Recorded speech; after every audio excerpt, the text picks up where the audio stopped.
Hold on 1 sec. Okay, now take one giant crunch. This is the advertisement. Wow. Okay, so this video brought to you by Doritos. Hey, I heard they make red dye 40 free Doritos now. What if we got PR packages from that video?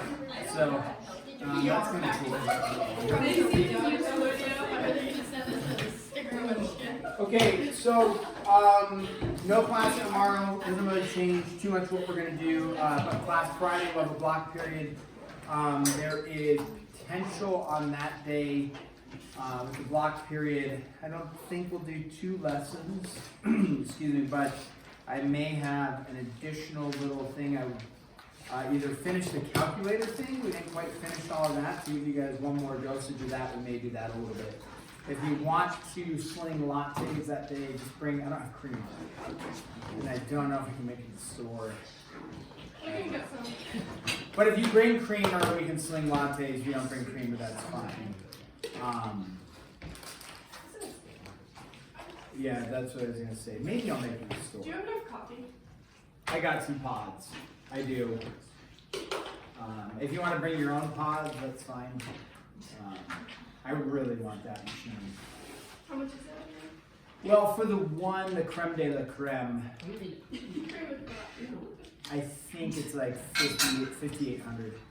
And there's lower tier ones, but I think it's because that one makes double lattes, and you can do at the same time and you can do either iced or non-iced. You can you can do a whole variety. It's all automated. It grinds the beans, brews it.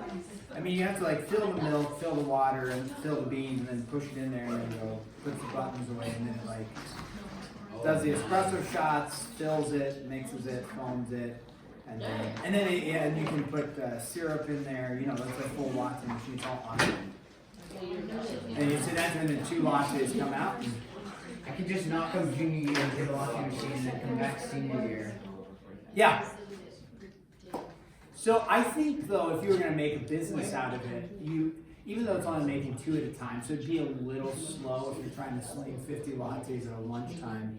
But I think you could easily be making 10 to 15 lattes a day. And your profit margin probably would be selling for, you want to sell them cheaper than Starbucks, so $4. Pretty good. Starbucks is charging you 5 plus probably. So you do $4, and it's probably costing you $1.50, not including the machine. So maybe you get like $2.50 per latte. We can keep a You little sell at least 10. So maybe you're getting like $25 a day.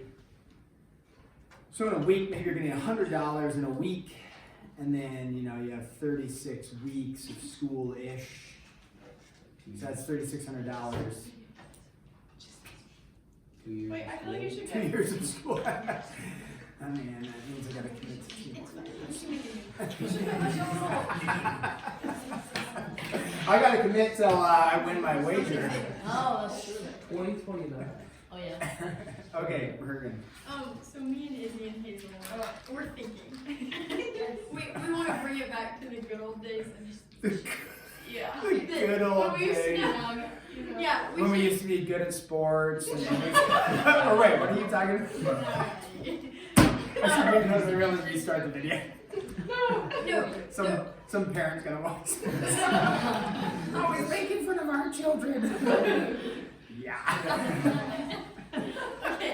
Anyway, we were thinking our favorite part of math class was changing seats, and we haven't done it once this year.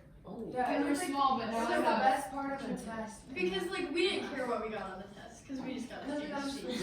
Yeah. And you guys choose seats. Yeah. We're gonna go out with your seat. Well, we'll go back. We just want to like. You just want to We rotate. want to do Yeah. the fun rotation. And then, but I think the anxiety of the best part about the changing seats was making fun of Catherine and somebody that will not be there. Somebody that actually You is. weren't there in the details, were you? Yeah, I'm fine. I personally feel changing seats, mixing it up is good and a good healthy routine, even though it breaks you away from your compadre friends. But if we change seats, we got to change them, then you're done. Like you're stuck where you're at. Let's do You it. know when I just rotate seats and then like go back to right Well, where we you were were. thinking like the golden seat, and then we can just go back. I'm thinking the golden seat, but you stay. Unless you win the golden seat, then you could choose where you go. Ooh. You know. But I like this idea. Let's do it on tomorrow. Okay, so come Friday. We'll do Friday. We'll sling some lattes. We'll change seats, and we're gonna change, and that means some of you are gonna have to be near new people. But that's okay. Even cool name tags like hello, my name is. Hello, my name is. Yes. Yes. Okay, I like it. And then there will be a golden seat. We'll have a winner. I did restock mystery bags. Ooh.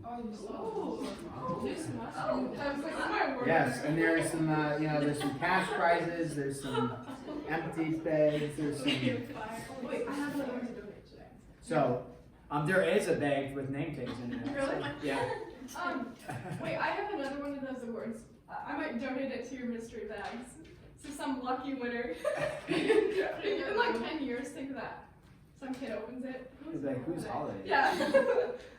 That'd be funny. And then I can tell the legend of Holiday. She was the best JV player Yeah. Valley ever had. You were the best JV player we've ever seen. Hey, thank you for that. Yes. You could put it in a mystery bag. That would be acceptable. Oh. Okay, so remind me Friday. We'll change seats. This will be good. It'll be good for all of us. And I should do that with the seniors as well, actually. Mix them up. Okay, well, let's go into 8-1.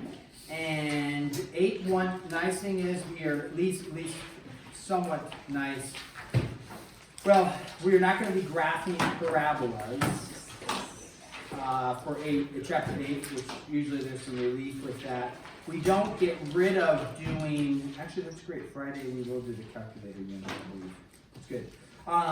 We don't get rid of like quadratics, we actually increase to doing like cubics, quartics, quintics, but we have easier ways to solve, but we do end up, anyways, we will end up still utilizing the quadratic formula on some of these, so we're not completely out of the woods, never really are out of the woods with quadratics and those types of things. So we will need to remember some of that as we go. But 8-1 starts us off talking about variation, and then 8-2 is also variation, and you have direct variation and inverse variation. So 8-1 is direct variation. Direct variation simply means as something goes up, something else goes up, right? So if you have, like, if you're going to mail a package, as you go to mail the package, if you add more weight to the package, what happens to the cost? Cost goes up, right? Now it's not direct where you add $1 to the package and the rate goes up by $1. There's some sort of variation in there, but if you study more, typically your grade goes up. Typically, there are variables to that. So with direct variation, it's just as one thing increases, the other thing increases. So we have in that, if you think about that, if we were to draw a line here, whatever the line is, something like that, if you think about it as this rises, this runs. So as this goes up, this runs. Meaning as this increases, this increases. As this increases, this increases. You could also have a line going another direction, that'd be fine. You could have it going down, meaning as this goes down, this goes, over. There is some sort of variation with that. So with that, we have this idea of in direct variation, we can have y equals mx. Sometimes you will see y is equal to kx. variable doesn't matter. It would just be representing where m/k, or I should say m comma k, because you're not dividing. Those would be what we call the constant of variation. Okay, so the constant of variation.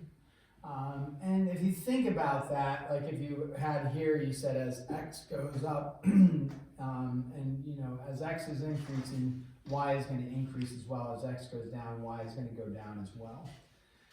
You also have, so this is direct variation. We would say for this setup right here, we would state this: y varies directly as x. Because it's y by itself, x on the other side, so y varies directly as x. Maybe I should have given space, but if we had this, let's go just use different variables. Z is equal to Ka, where K again is our constant of variation. That's going to stay the same, it's not going to change, but as A goes up, Z goes up, K will stay the same. This would be stated, Z varies directly as A. So when you see that statement, you know if it's Z varies directly as A, Z is by itself, A is on the other side, okay? Or if you see Y varies directly as A, or whatever the problem is, the heat loss through a window varies directly as the thickness of the window, you know, then, you know, when it says Z varies directly as A, Z is by itself, and it would be some sort of setup like that. Now, we also have what we call directly proportional, and that would be x1 to y1 is equal to x2 to y2. So we can do proportions. Anybody recall what a proportion is? We've talked about it before. A proportion is to, what are these called? They are a fraction. What's the other word? Ratio. Two ratios set what to each other?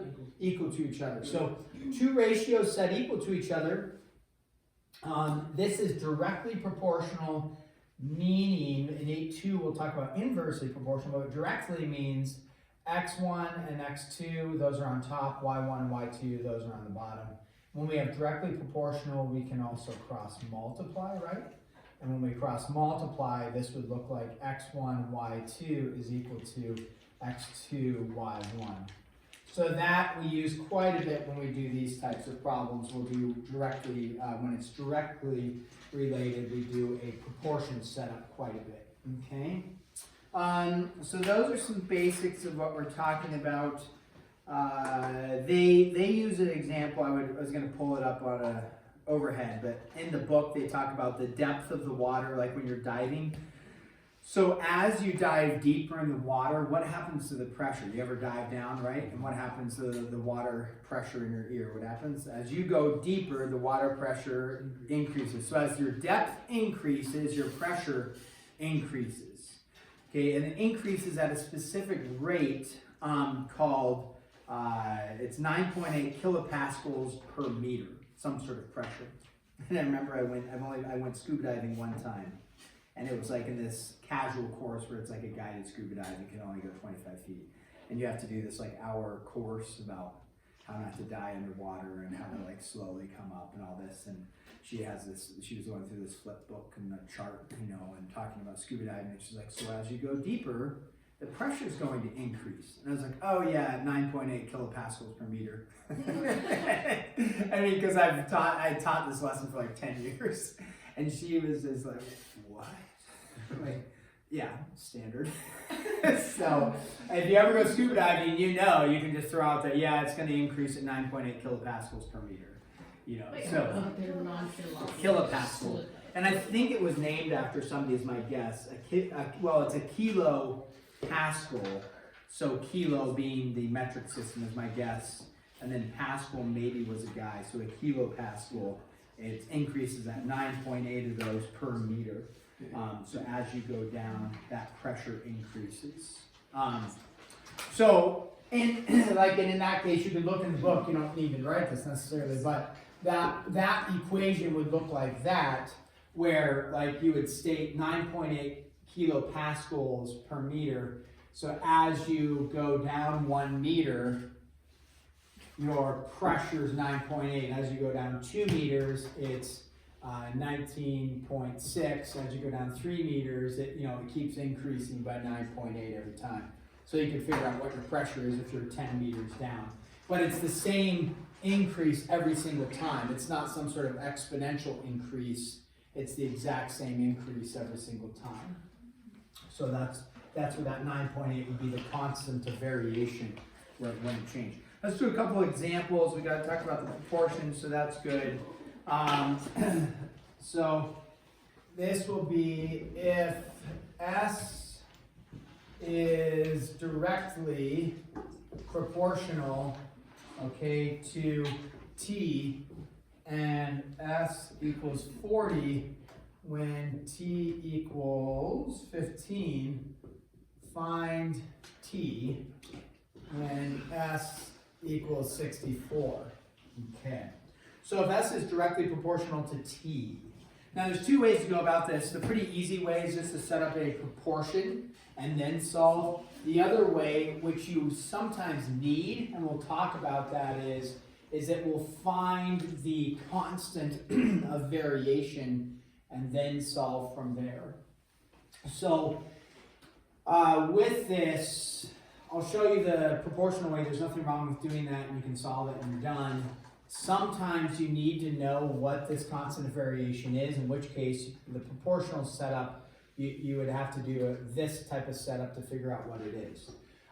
When we talk about the proportional setup, because it says it's directly proportional, S is directly proportional to T, it doesn't really matter if you go S to T equals S to T, or you could really say T to S is equal to T to S. It doesn't matter.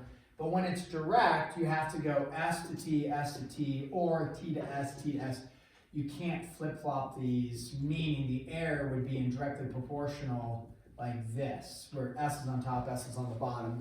You can't do that, okay? So in directly proportional, the other thing is, and I didn't write it, but S1, T1, S2, T2, that's how it has to set up.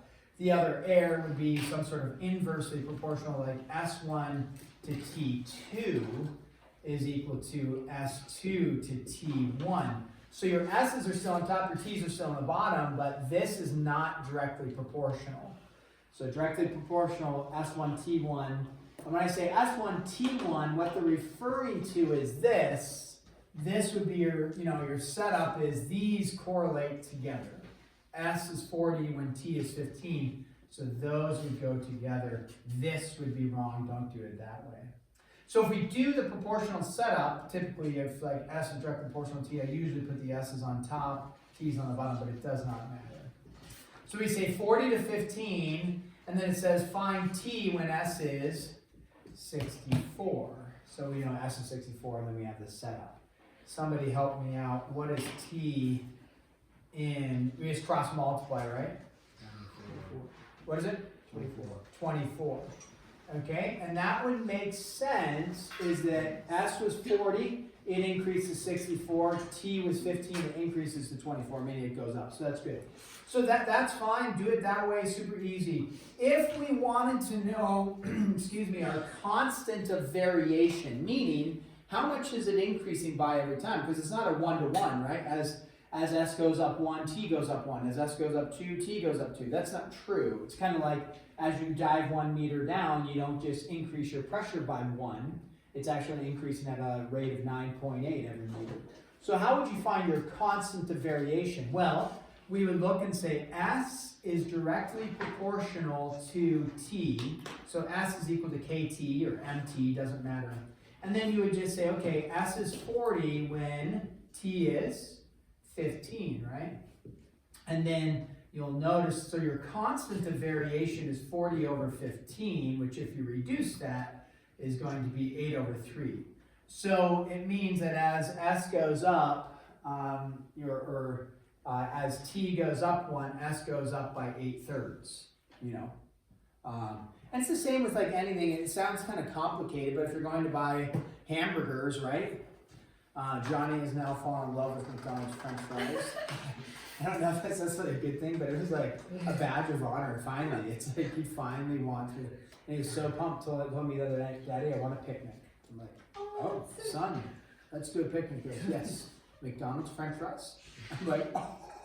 I've arrived. So, I don't know if Jesse's pumped about that, but there's worse things they could be addicted to. Hey, whoa.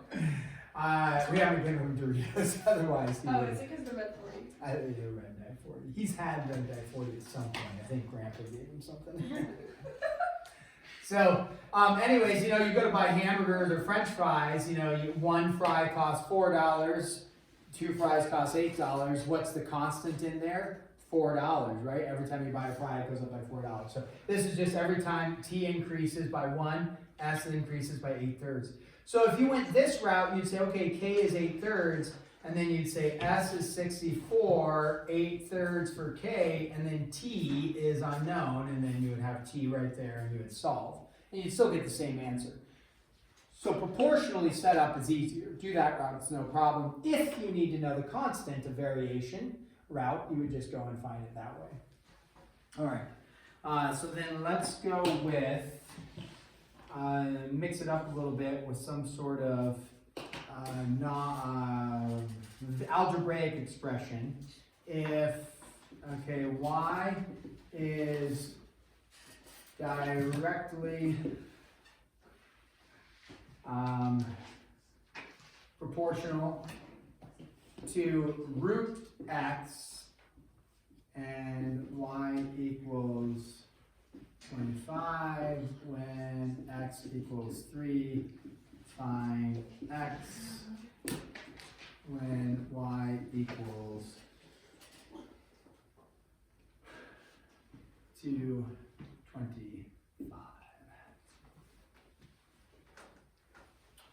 Okay, so same concept, except now instead of just saying y is directly related to x or s is directly related to t, we just threw in, oh, y is directly related or proportional to root x.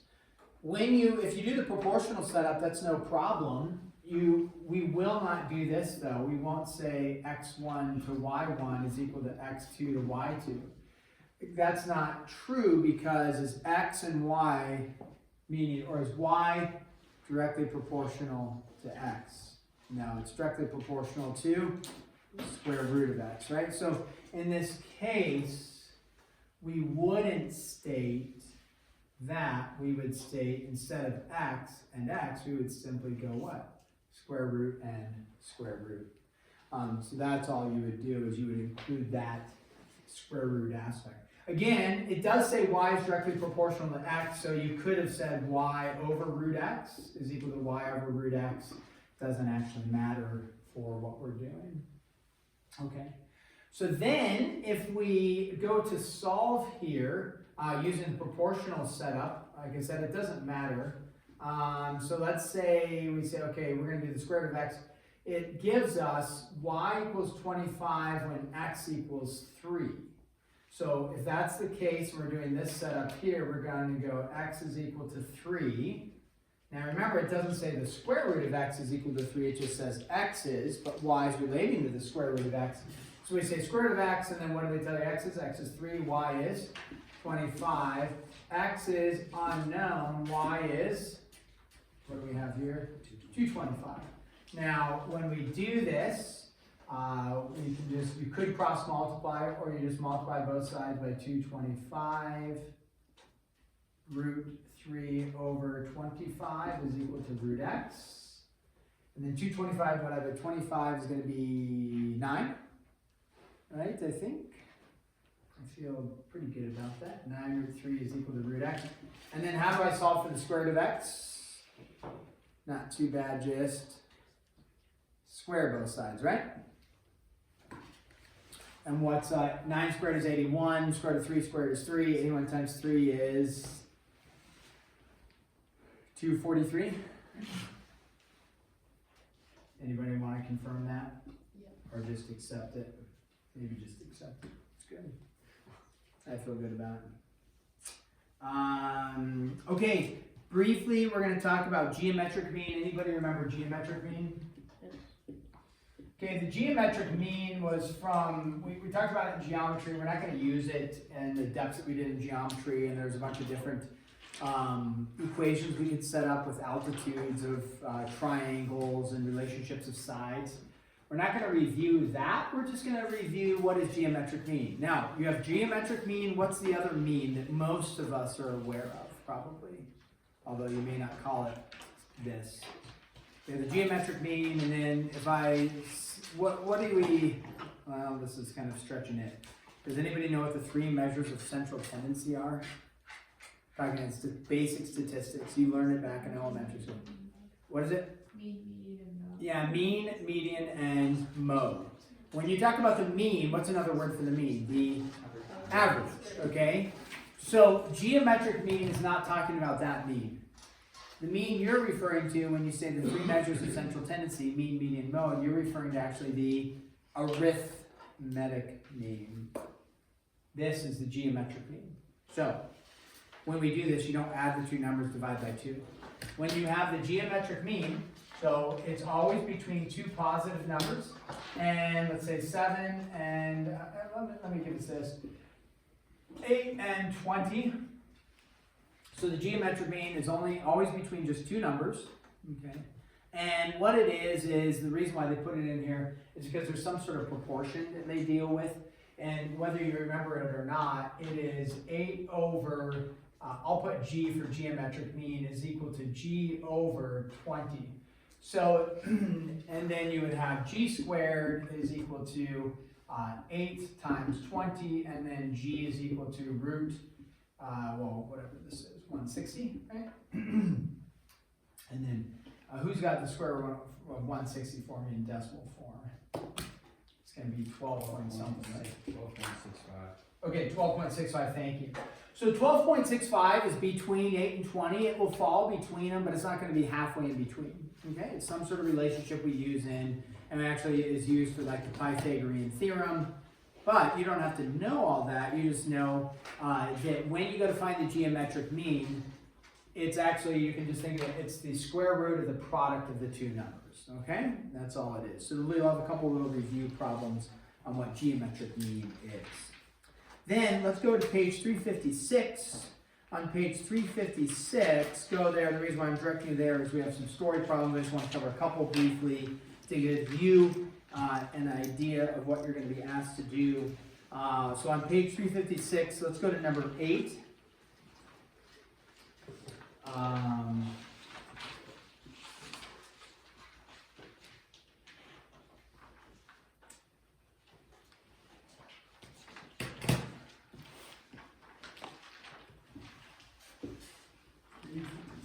Number 8. Okay, so when you look at number 8, I'm not going to write it all out. A public opinion poll found that of a sample of 450 voters, 252 favor the school bond measure. If 20,000 persons vote, how many are likely to vote for the bond measure? So all this is just setting up some sort of proportion. When they ask a question like this, there's no need to figure out what the constant of proportionality is. You're just trying to find how many people might vote for this. So they do a poll, right? And they do that in politics a lot, right? You do a poll on who's going to vote for whoever the next president might be, or whoever the governor might be, and then they get an idea. Hey, right now, 60% of the people would vote for person X. That doesn't always mean, right, that that's how it's going to play out. And it should make sense. And in pre-calc, we talk about it. Hopefully, it would make sense that if you only surveyed 10 people about voting for the president of the U.S., is that a really good poll? No. If you only surveyed, you think about it, if you surveyed one person in this school about something and they gave you an opinion, and you're like, well, 100% of the people want this. You're like, what? Where'd they get that? Well, you surveyed one person. So to get a better survey, you need to survey more people. So in this, and then we actually have a way, mathematically have a way to analyze. All right, if you surveyed 10 people and you came up with, we are now going to, 10 people, out of 10 people, 6 out of 10 said they vote for Trump, whatever, use the example of the presidency, 6 out of 10, you're like, wow, I'm really confident 60% of the people in America are going to vote for Trump. Would you be really confident if you only had 10 people measured? No, shouldn't give you any confidence, actually. So we have a mathematical way to say, hey, I am, like, there's low confidence in that. And there's a mathematical number we can assign it where we're like 20% confident that that's actually true. Or, but as you survey, hey, we surveyed 500,000 people from all over, and we got 60% of the people said they might vote for Trump. You say, well, that seems to be a better survey. And then you can say, hey, we actually have a lot of certainty going into that. So one of the things, if you ever see polls or surveys presented, do they still have commercials on? Do you watch TV anymore? The commercials on TV, like 9 out of 10, doctors recommend whatever it is. Have you ever seen commercials like that? Or 9 out of 10 dentists recommend Crest? Or how do you know how many dentists they surveyed? You don't. They never. So you could investigate the survey if you really wanted to and be like, how accurate is this? Okay, with that being said, that's a side note. Let's just do the problem here. It says, out of a sample of 450 voters, 250 favored. So if you think about it, it's like favored versus sample. You don't actually have to write the letters, but I'm just going to write, you have favored versus the sample size, right? And so if you think about, the first one is, the favoring was, how many? 450? Or the sample size was 450, right? And then you had 252 favored it, so 252 is equal to the next sample size is 20,000, are the people that are going to vote. So you have 20,000 people voting, and so that's your total voters. And the question is, how many people are actually going to favor it or vote for it? And then you just solve for F. So what did you? We see some high fives in the back. Was that for math or? Yes. Wow. Okay. The enthusiasm. What'd you get? What if you're wrong? Well, I set up the problem right. Nice. Okay. And you can do a quick estimate, right? Is 252 greater than, or I mean not greater than, obviously it's less than 450, but is it more than half, less than half? What's 250 compared to 450? More than half. So your answer should be more than half of 20,000. It should be above 10,000. You can do a quick analysis.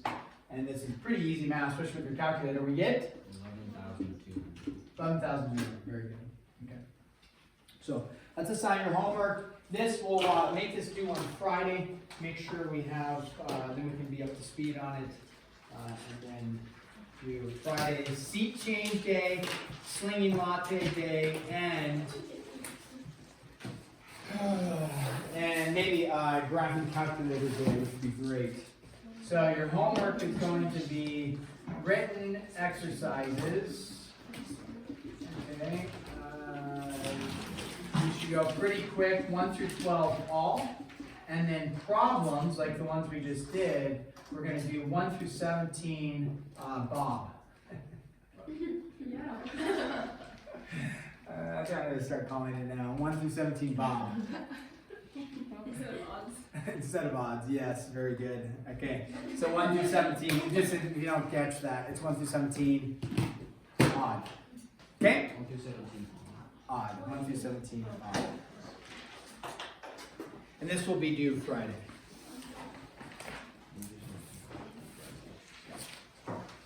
Everybody got that? Can I turn the video off?